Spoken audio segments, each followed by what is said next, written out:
Testing my audio. We still have a couple of minutes before the session gets started, so I'll wait for more people to come in.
Hey everyone who's in the session currently. Hopefully you all can hear my audio. My name's Nick. I work here at WebIXI, and I am going to be the moderator for this session.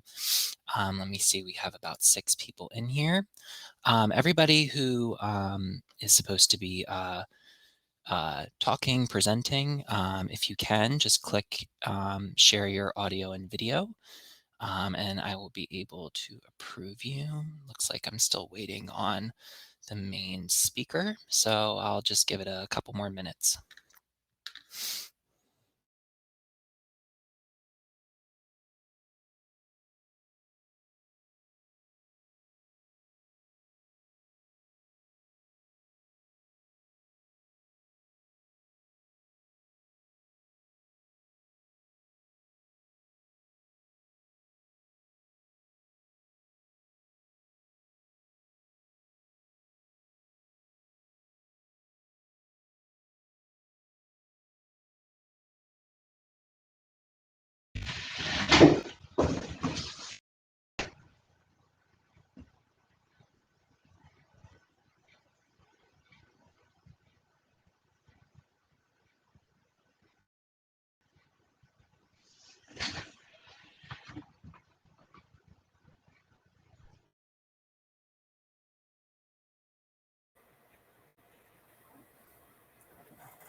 It's like we have a couple of you in here. We're just waiting about a handful of people, and we're waiting for our main speaker here. It looks like Jim. I don't see him in the chat yet, so we'll just give it a few more minutes.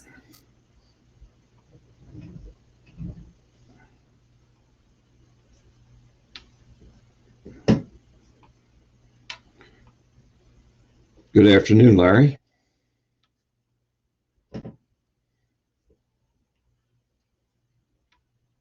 Quick question before we get started.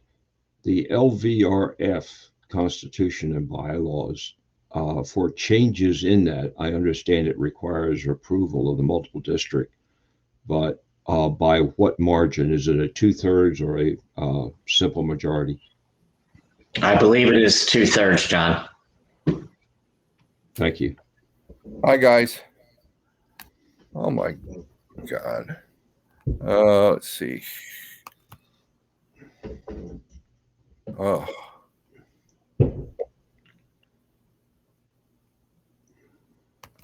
Okay. Are we hearing me or anything? You're alive, Jim. Okay. I could not get into this darn thing, and then I just desperately just refreshed the whole shebang, and that brought it up. Well, it would not let you in until the actual 12:30 deadline. Oh no, but oh, hang on a second. I got Clem. Hey, Clem. Do what I did. I had to refresh the whole thing. I had to refresh the screen, and then it popped up for me because I couldn't get it either. So try that, and as soon as I hit refresh, then the different district meetings came up. Hey guys, also make sure to make sure you're on Google Chrome on the or top of your Firefox. computer, where you see that little half circle in the top menu. It's like in the top left. You see that little arrow kind of pointed around. Yeah. Hit that. And okay, yeah, go. Yeah. Don't go away because it'll come up and it should say authenticating again. And I had no idea, but then it popped.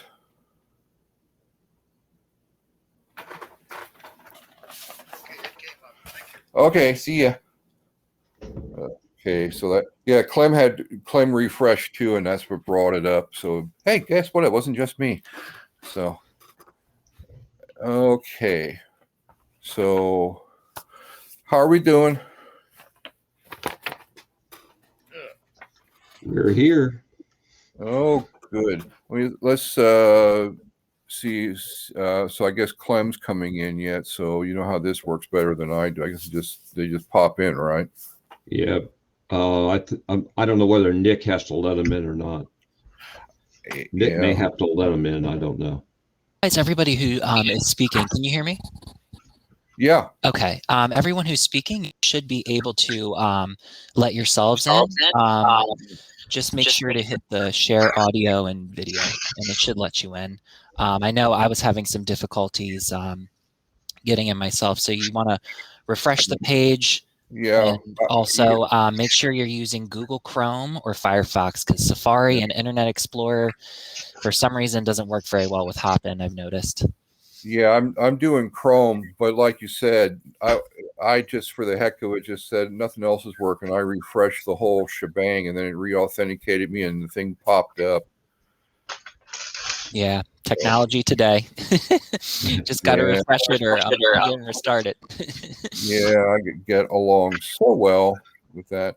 Okay, tell you what, I think now I don't expect. I'd be pleasantly surprised if Will gets here because it's in the middle of his workday. So I don't think we'll see Will, but I think we got here what we have preliminarily. So probably go ahead and get started. Thanks for everybody being here. It's been a fine year and everything. And before I get into more of anything, I think it's probably best to kick it over to John, and he can do with election results. I think it's the best way to do that. Well, thank you, District Governor Jim. You're right. It's been an interesting year on all fronts, and certainly as far as having a convention is concerned, it's been more than interesting. We had a meeting for nominations and had a pretty reasonable attendance for our nomination meeting. And however, we were still had no one nominated for first vice district governor or second vice district governor. Another interesting order of business is that you may have heard that some of the districts or sub-districts are voting on some changes to the proposed changes to the multiple district bylaws and constitution. And we did not vote on those.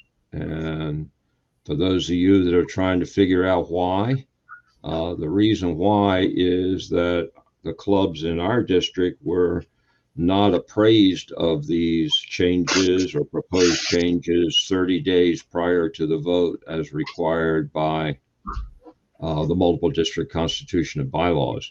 Now, I don't know what that condition existed in other sub-districts or not, but I was familiar with our sub-district, and it was double checked and triple checked, and that was indeed the condition.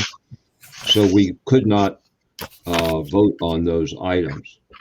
There was, however, one multiple district item that was circulated amongst our district, and that was some proposed changes to the LVRF constitution and bylaws. And so we did get the opportunity to vote on those, but our vote does not stand alone. That vote has to be merged with the votes of the other sub-districts before a result would be announceable for that. Another housekeeping piece is that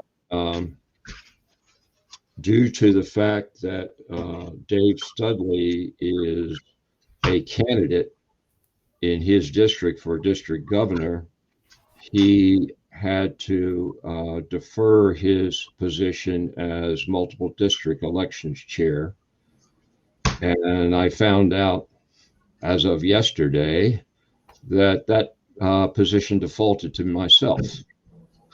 And so I will be compiling that information as the other election chairs of the other sub-districts get their data together, and we'll be reporting the results of the multiple district items at the concluding gathering of this convention, where the formal introduction of the elected officials and the announcement on the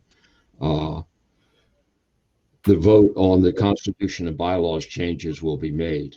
So that's a whole bunch of housekeeping, keeping Bijoy in tense delay, but I can now say it is my great pleasure and honor to say that Bijoy was overwhelmingly approved by our voters to be our next district governor.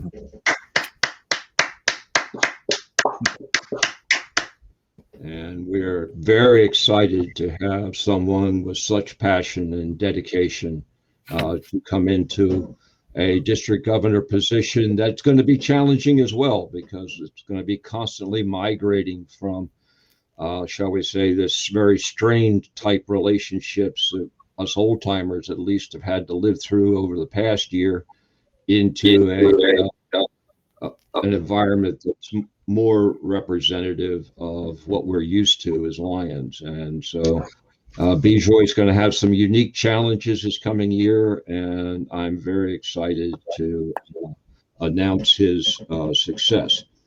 The other item that I will bring up is a count within our district on the LVRF ballot, and that was approved 20, disapproved 4.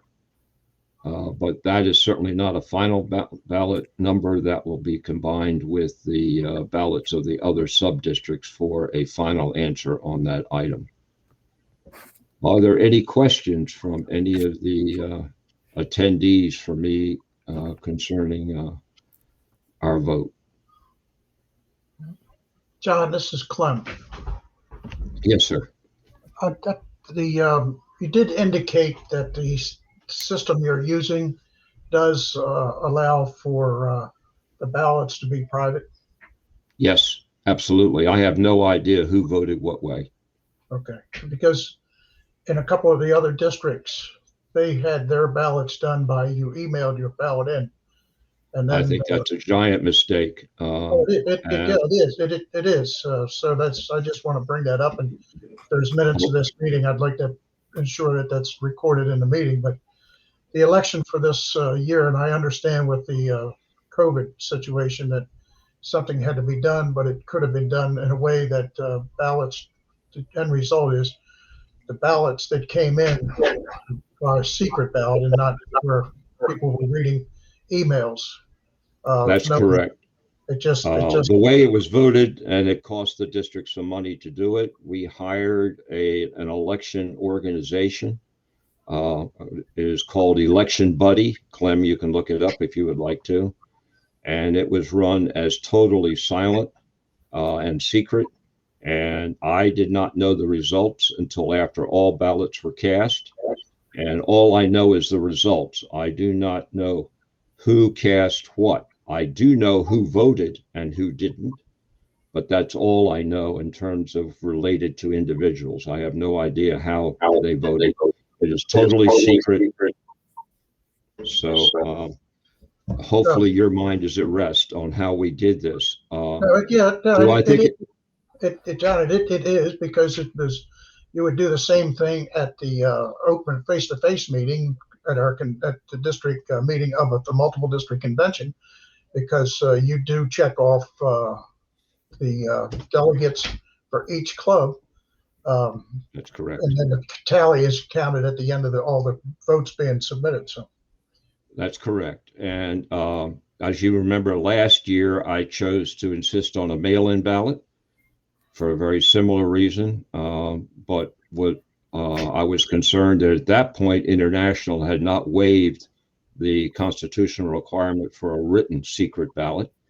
And so that's why last year our ballots were mail-in. But this year, International allowed us to use and suggested that we use one of these election apps. And so they did not select and or approve of any particular election app. And I take responsibility for choosing Election Buddy as the app that we used. Could I ask the question of everybody that's on this district meeting? Did you all, anybody on this meeting, see the rules of procedure for the convention? I saw the schedule. I don't recall. I might have seen it, but I didn't jog my memory. So I can't say I didn't, but I can't prove I did. I could say I did not. Yeah, that's a requirement of any elections within Lions Clubs International, that the rules of procedure be developed. And rules of procedure chair, multiple district chair was Andy DeMario, and he worked with one other person, and there's would be traditionally a representative from each district to understand what the rules of procedure are. Well, this has been a very interesting year with the individuals that are making the decisions, and it's altogether different than what it should be in the way of elections and communicating to delegates going to a convention. That's all I have. It's been challenging, Clem, and obviously, I think that we have to be a bit understanding that, some of the traditional things that we do and have done over the past 50 years or so may not have been followed in this COVID world, but, all the original policies and procedures, manuals, and those types of things had to be, shall we say, warped into the modern mode. And I think that, while there have been hiccups, certainly, I think that all in all, they've done the best that they could do, given the circumstances. Yeah. And with that, I'll return it to you, District Governor Jim. Okay, thanks, John. And the one thing I do want to note as far as the election goes is the hiccup that somehow on the email as far as getting the ballots to the delegates. So some, like you said, John, some went to spam, some went to trash, some went we don't know. So that was one thing that was a holdback and everything. So some of us here know how that went. I had mine on the right on time and got the vote in, but I do know that there were some that never have seen them. It just disappeared into the ether between the sending and the receiving. So I do know there was that. and everything. Before I move on, it was pointed out to me this morning, and because I did not think of this myself, so I'll admit it, but I definitely want to mention, and maybe mention again tomorrow, that we had in our district the Leo of the Year for the multi-district, Drew Evans, who is, and I want to emphasize this, he's a sophomore at John Carroll High School up in Bel Air. But anyway, 3 years ago, he formed a volunteer Leo club when he was in 8th grade. And so they started out with 6 people. They've now got 170 in there. A year ago, before the pandemic, they did 27 projects that did almost $43,000 raised for the community. This past year, with the pandemic, yeah, they only did 24 as opposed to 27 projects, but they also donated over $72,000 to the community. And it even gets better, because I was up there on Monday to help do the presentation of the Leo of the Year. By the way, this Leo, again, is for the multi-district, and out of the entire Lions organization, it's about 35 Leos of the Year worldwide. So he take around 35. But when I was at the cancer center on Monday afternoon, that was for the Leos Club to present a check for $23,000 that they raised for the cancer center for the I believe it was the Cancer Strides Walk. And I don't think, and nobody can answer the question right then, if that's 23,000 is included in the 72, and if it's not, that club, which has grown from 6 to 170 members, this year so far, with a month and a half left, is about $98,000, and that's during a pandemic. So, and by the way, he's now a sophomore in high school. So, and he had a big spread that just came out today in the Aegis newspaper up at Bel Air. So anyhow, I just want to make sure I mention that big time. If anybody wants to talk to somebody about how to build an organization, that's a key thing. He's a sophomore, so he can be taught yet. But this would be maybe something that different clubs might want to key on, just to compare notes, because he's got something going. We're from building an organization from 6 to 170 and doing that kind of work. So I just want to make sure I didn't miss the opportunity to pass that along. And thanks to Dave up at Bel Air for reminding me to mention that. So, okay, I want to make sure I did that. Yeah, fun, different kind of year for this past year for our district. I believe we've done relatively okay as far as membership. Yes, we've dropped some members, but I don't think the losses have been as bad as they might have been. I don't know that for sure. We'll see how the numbers play out, but I think it could have been worse, but don't know. And we did have donations, LCIF. They mentioned the numbers this morning during the business meeting, which I don't remember, but at least we had some cash flow going in that direction. But I also emphasized, anytime I was either virtually or in person at clubs, that the emphasis has to be on local service, as opposed to, think of your local community first and go for that. And LCIF understands that. LCI understands that. With these kind of circumstances, we've got to take care of our own. And I believe the clubs we have in the district, whenever they could and are, they're putting they're having the right thought about it and doing the right thing. So that's the really good thing I want to bring up. So before going any longer in anything, I want to turn this over to B-Joy and have him, say, what's going to be cooking as far as he can see. So it's all yours, B-Joy. Good afternoon. Before I comment on being a DG-elect, I really appreciate all your support and encouragement and setting me up for in this position.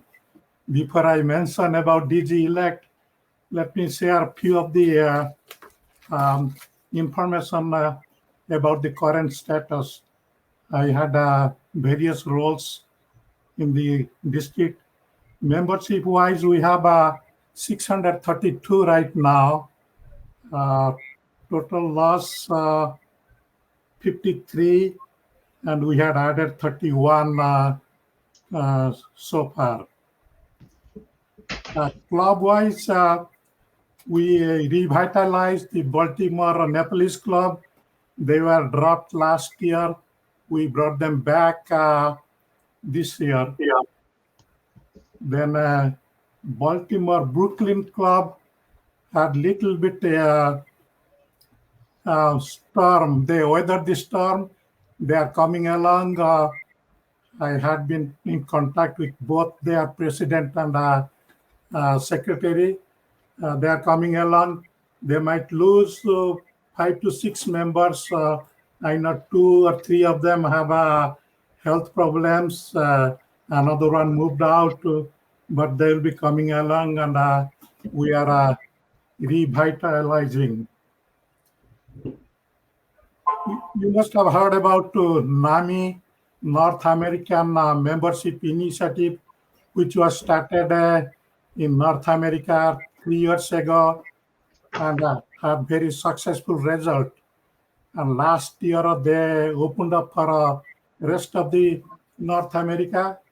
Our multiple district, including our district, we signed up and we had some challenging time during the last year.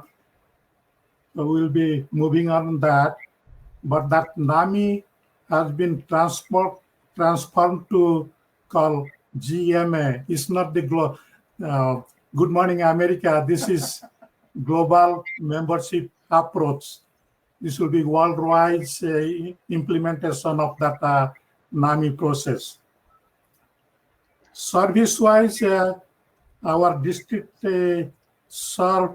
These are strictly reported in the MyLCI. There have been a lot of services have not been reported, and a lot of service has not been completed. Total so far, 60,364 members served, or community population served, and total activities 300. Total activities.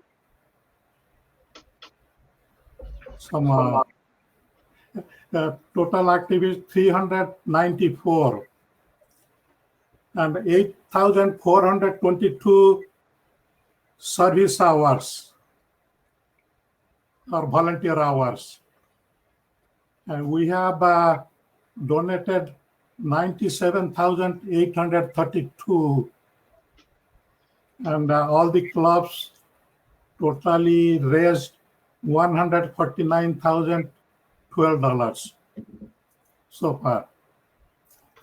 Last year, Global Service Initiative wise, we collaborated with an organization called Horizon Walk. That is a childhood cancer activities. They help out all the children's hospital who are specialized in pediatric or childhood cancer. They couldn't have any camp last year, but we had a virtual walk. We participated as a Central Maryland Lions Clubs. We raised some money. And this year we are again collaborating with them to participate in camp activities and help out they are in the process of setting up their camp.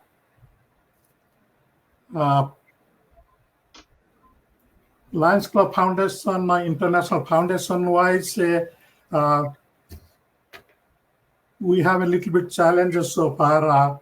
Out of 26 clubs, 11 clubs have participated so far since the campaign 100 started. That gives 42% clubs have participated. I don't have the numbers for how many members have been participating in a campaign 100. That will be a challenge for next year.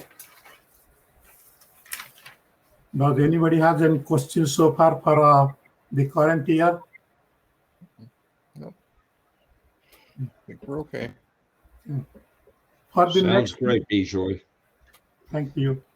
For the next year, again, I appreciate all your support and confidence in me. It will be a challenge. One of main intention or focus is membership development. How to revitalize our members, members engagement, members development, a little bit more satisfaction and retention. Of course, the recruitment is the ultimate goal.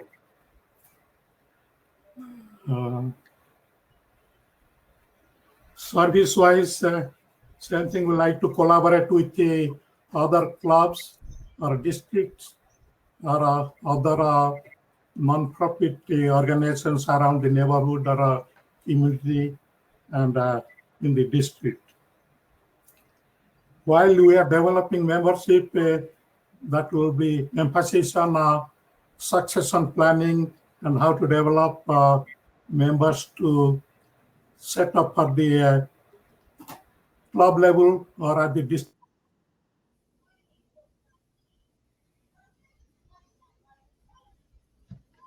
Oh, Bijoy, you muted yourself. Yeah, you're back. Yeah, we're okay, yeah. Communication, we like to improve a little bit more communication to the club level, membership level, and at the district level. And I cannot promise that I'll be doing my best because I don't know what is best. We'll keep on doing, we'll do it better and better with all your support, and we'll have a wonderful time coming year. Okay. Any comments, any questions? Yeah. Well, I was going to say congratulations, Bijoy, and whatever we can do to help, that's what we're here for. Back there. So if we don't have, unless if you think there's anything else, Bijoy, just add it in. Larry, did you want to put in something on the LVRF? Of course, thank you, District Governor Jim. First off, congratulations, District Governor-elect Bijoy. Realize that one of the perks of serving as District Governor is you will be a trustee for the coming year on LVRF, and we look forward to having you as part of the team for the foundation. Chairman Wayne of LVRF gave an extensive report this morning. I think many of you were on, so I will not rehash that. But I do want to make you aware of our incoming trustees. In addition to District Governor-elect Bijoy serving as a trustee next year, I will be serving the third year of my second 3-year term on LVRF. Lions 2 Parks will be serving 2 years of a term remaining from Linda Feldman, who is stepping down at the end of this year. And then our new trustee that will be beginning a 3-year term is Dr. Bob Massoff. He recently retired in December, retired as the director of the Lions Low Vision Center down at Wilmer. So we feel very fortunate to have his expertise continuing to serve on the foundation board, contributing as a representative, your representative of District 22A. Also want to thank, I mentioned Linda Feldman departing at the end of June. But as well, her husband, Lion John Feldman, is finishing off his 3-year term in a month. John has brought lots of energy to the board, developed some new fundraisers for us, and would encourage you, if you have not had the opportunity. John is still a strong advocate for Lions Vision Research Foundation and low vision services provided at Wilmer. And I know he would be more than happy to come to a club, provide a program with his experiences as a patient and someone who has been suffering and living with low vision for nearly a decade now. I'll put it out there. I do have the chat open. Does anyone have a question of me regarding LVRF and its activities? And I'll close by saying Chairman Wayne mentioned that the foundation is doing well and strong. You know, we went into this year not knowing the impact of COVID across the multiple clubs and their abilities to fundraise, and hence their abilities to maintain the donation levels that they typically have. And as of May, so we still have a month and a half left in the year, total donations from Lions and Lions clubs across the multiple were only 10% below what we had last year in 2020. So we were pleasantly surprised. We thought we may see reductions of 40 to 50%. That has not come to be the case. And we appreciate Lions clubs and individuals for their dedication and their commitment to the Lions Research Foundation. Thank you. Thanks, Larry. And one thing I want to emphasize that LVRF is one good example of it. And I think the Darlington Club itself is another, as far as fundraisers that have been done either virtually or on the go in the case of spaghetti dinners and that kind of thing, that like virtual golf tournaments for LVRF raised more money, I believe, than they did on a regular golf tournament, because they're able to bring people in around the country on virtual stuff. And I think I'm right, Larry, that you had the like spaghetti dinner to go, and that did better business than the sit down affairs, I think. If I haven't got my wires mixed up, but you're close. It was a chicken barbecue, not a spaghetti dinner, but yes, chicken barbecue. And yes, we sold more dinners and had greater donations for that than we had in past years. Yeah.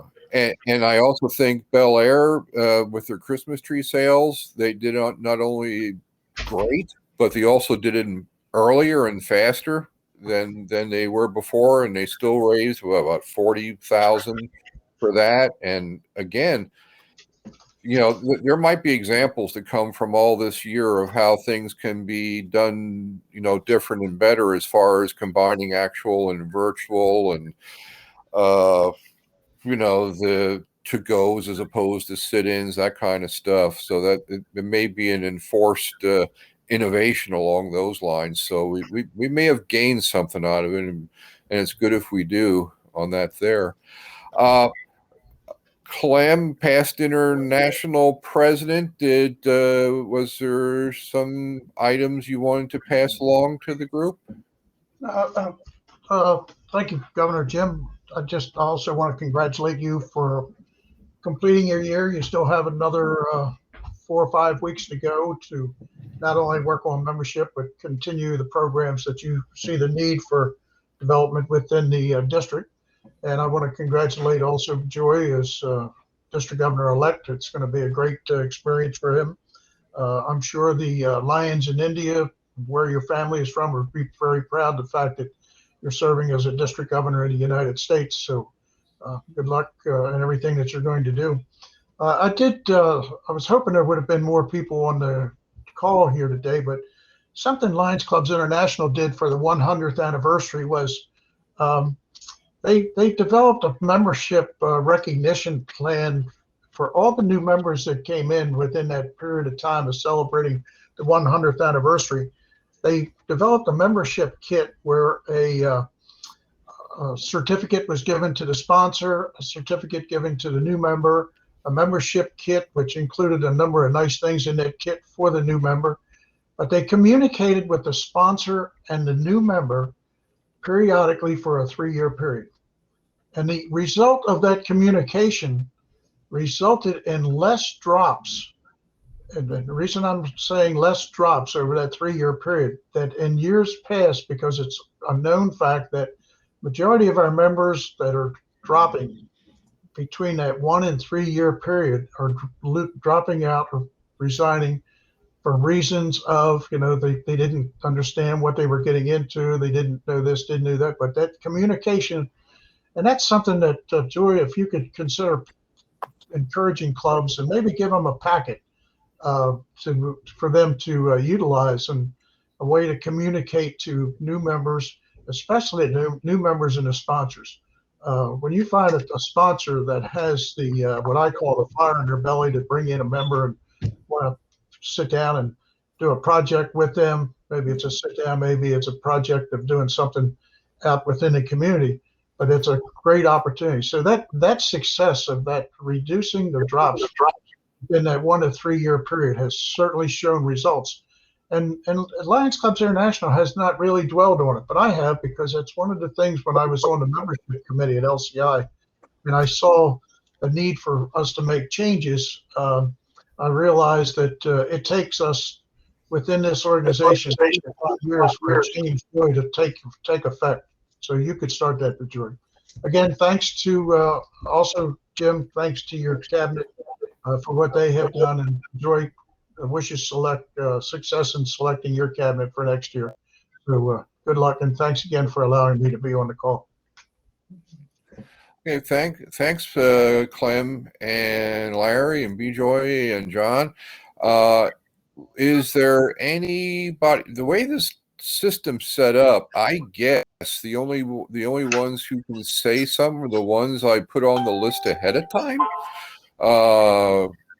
Can try to say something if you want, and let's see if you can get through. But if there's anybody who has any long and can be unmuted to say something, it's more than welcome to it. But that's the main attraction there. I believe session is at I believe it's 12:30 tomorrow when we have the what used to be called the Victory Gathering. I'm not sure exactly what we're billing it this year, but that's the lead into the WISC meeting. So that's, I believe, what's on the itinerary, along with anything else at the convention. So I believe it's 1 o'clock, Jim. Is it 1? We do have the necrology tomorrow morning. Yeah, there's a necrology service tomorrow morning, and then following that, I think it's 1 o'clock is the replacement, if you will, the virtual victory luncheon. I think they call them the championship luncheon or something of that nature. Yeah, that's what you're mentioning. Yeah. So that's at 1 o'clock then tomorrow. Okay. And that's where they will announce all the election results. Right. Yeah, we have some breakout session this afternoon. LBRF and Overnet. Those are pretty good information we can get from there going there. Okay, and just from recent experience in like the last half hour plus, based on what I've seen here, if you have trouble bringing up some session or something about the convention, hit the refresh on your computer, because that's what got me into this thing, because nothing else was working, and I hit refresh and everything popped again. So just a pro tip for tech for the convention: when in doubt, refresh. So if there's nothing else beyond that, I would say we are adjourned until our next live session, which is be 1 o'clock tomorrow. And anything in between is great, but that's when we go live again. So thanks everybody for being here. Thank you, District Governor Jim. Yeah, we have a Bye-bye. live session this afternoon. Yep. Okay. See ya. Bye, everybody. Thank you, everyone.